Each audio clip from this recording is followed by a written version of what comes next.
Do you really want to be an entrepreneur? We're going to ask that question of Jenny Sukut this morning. She's tech-savvy, colorful, champion of positive change, and Marty, recent viral, I didn't say virus, recent viral sensation. I think faking on Lake's crazy. Like, Instagram is one thing, but on LinkedIn, come on, man. Would you like to have 1 million people, Johnny, on your list and have just 10 show up? Or would you like to highly engage with 10 people and have a great conversation? When you go to someone's page and they've got some huge following and they have nothing of value to say, then you can quickly realize that there's a problem. Then you go to someone's page and they're saying stuff like, whoa, that's affecting me. That's helping me. There's value there. Maybe we'll just create a whole segment on the show calling out all the fake companies out there. Let's not spend all this time focusing on negative shit. Take the same energy and build some shit up. There's a difference between pointing something out and spending a bunch of time on it. I'm just the conduit of conversation, Christina Flynn. I just find the stories, I serve them up for our nation to discuss. Real quick, let's make sure we understand this. The trout was the innocent. Yeah. The trout was the innocent bystander. It could have been a salmon. It could have been any type of fish. It wasn't really anything to do with trout. If you have any interest at all in having sex with a trout, don't film it, because you might find yourself with some bestiality charges. Get this. He found that his deadlift ETF outperformed the S&P 500 by guys that are lifting. For example, Zuck lifts. Look at the markets. If what you do every day doesn't match who you are, it is going to drain you. But if you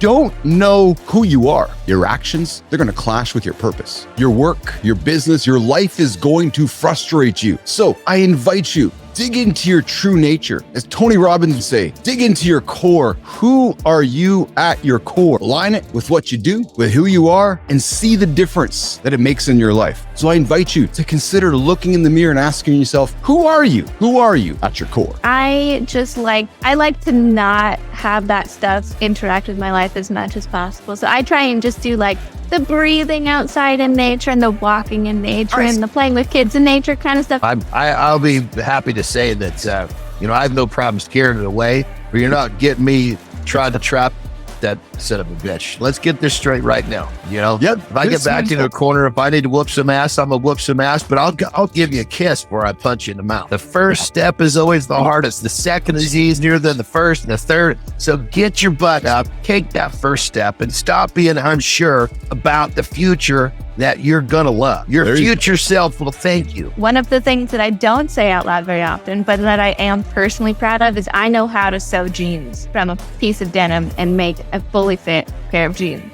That is one of my biggest life accomplishments. I'm really lucky to be married to a fantastic husband. He does all the research and strategy and project management. He cooks and cleans. Like, we both cook and we clean and we work together. But in the job market, you can work your ass off and see nothing. And that is more frustrating, because people are fine with putting in work, but they just want to see something out of it. It comes from society. It comes from the market. It comes from late stage capitalism. It comes from the devaluing of humans and the pursuit of profits, really. Like saying like money is more important than people, and numbers are more important than people, and people can be viewed as numbers. We're talking about the tension that builds up, hours of sitting and moving without really moving right. We think about working out to build muscle or lose weight, but what about keeping our bodies functional? That's where stretching comes in. Stretching helps you stay mobile, avoid injury, and feel good in your own skin. It's easy to overlook, but if you ignore it, your body will remind you loud and clear. Stretching is a gift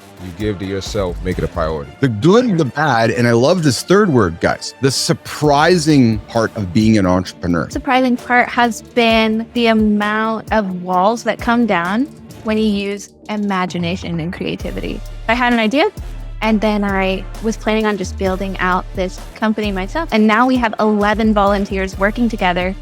No pay, like none of us are getting paid. We're just working together to build this thing because it needs to exist. Doors just open when you walk through them. I just say, bring it on. I love the idea of showing somebody that they were wrong by just smiling and them succeeding. So it's probably like trauma on my face somewhere, because doing boy, girl is, it's rough. If I'm not puking, I'm not stopping. The darker it is around you, that means the light is close, and that means it's going to be bright. Failure is our front door to success. Go and put a 2.5 pound plate on your rack and try to do the squat. That's what John's saying, right? And if you have failure, I guarantee your husband's probably standing there waiting to catch you to help you get lifted up. You're going to take a step and go falling off, but that's what's needed. If I pursue failure and I fail in my pursuit, should that make me happy or otherwise? I'm going to offer, I don't like the word should, because shoulding happens all over the place and should doesn't make us feel very good. Ask yourself, do you want to toil in mediocrity or do you want to go try to hit a home run? Anything worth doing is worth doing poorly. Meaning, if you mess it up and you're still trying to do it, that's worth it. Integrating work into your life in a way where it's just kind of an outflowing of your passion and what you want to do is kind of the ideal in entrepreneurship. My husband's really good at research. He was a teacher for the past decade and also a blacksmith. He's a badass. Mental health is a big discussion point for entrepreneurs. Go, grind. What specific mental health challenges have you encountered as an entrepreneur? Depression has been a big part of my life, and that's actually a huge part of why I'm making this, because people's mental health is going down the drain.